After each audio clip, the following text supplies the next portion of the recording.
नमस्कार दोस्तों, आप देख रहे हैं ट्रेड विद मिस्टर ए, जहां मिलती है सबसे तेज और ऑथेंटिक मार्केट अपडेट्स। चलिए शुरू करते हैं। पहला अपडेट है इंडिया के एक्सटर्नल डेब्ट से संबंधित। क्या आपको पता है कि हमारा एक्सटर्नल डेब्ट 10.7% बढ़कर दिसंबर 2024 तक $717.9 बिलियन हो गया है, जो दिसंबर 2023 में था $648.7 बिलियन।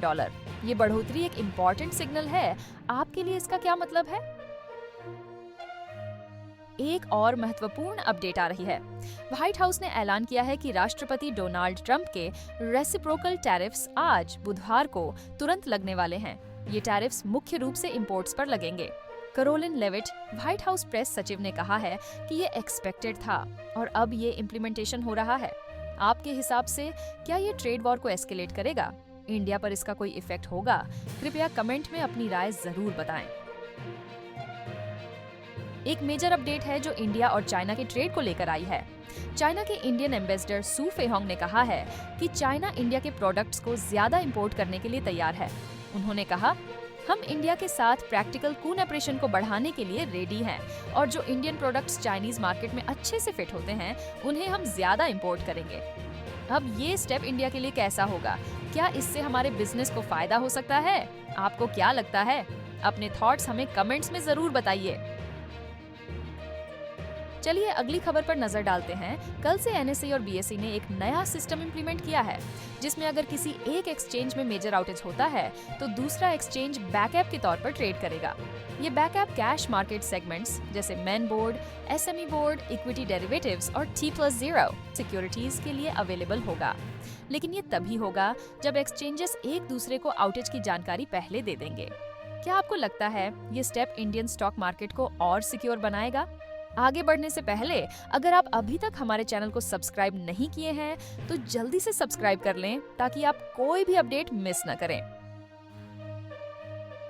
कल के मार्केट क्लोजिंग पर भी एक नजर डाल लेते हैं जल्दी से। 1 अप्रैल 2025 को इंडियन स्टॉक मार्केट में काफी बड़ा डाउनटर्न देखा गया।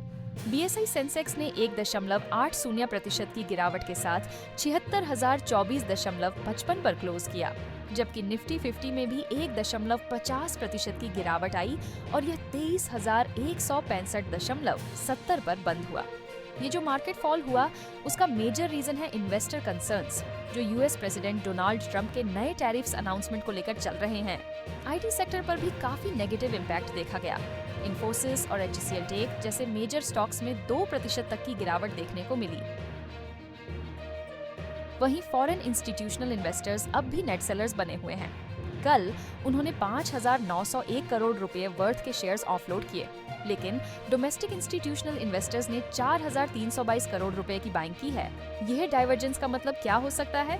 क्या एफआईआई का यह सेल ऑफ मार्केट के लिए नेगेटिव सिग्नल है या डीआईआई की बाइंग से मार्केट को कुछ सपोर्ट मिल रहा है? आपके थॉट्स कमेंट में लिखकर हमें जरूर बताएं।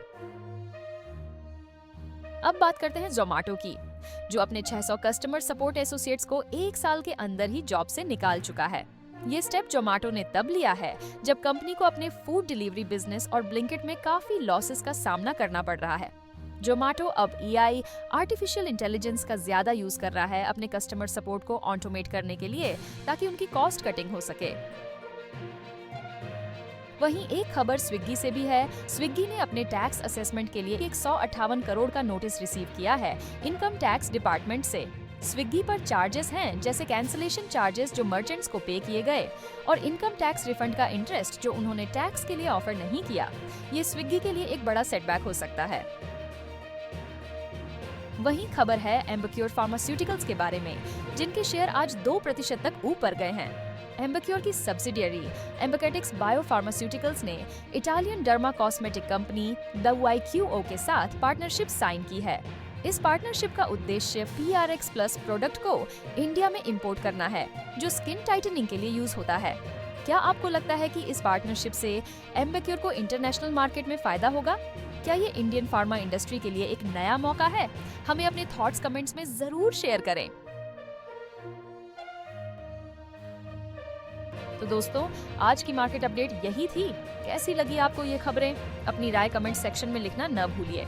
और हाँ, अगर आप चाहते हैं कि आपको हर दिन ऐसी ही न्यूज मिलती रहे, तो चैनल को सब्सक्राइब कीजिए और बेल आइकन दबा दीजिए ताकि कोई भी अपडेट मिस न हो। मिलेंगे कल नए अपडेट्स के साथ, तब तक के लिए हैप्पी ट्रेडिंग।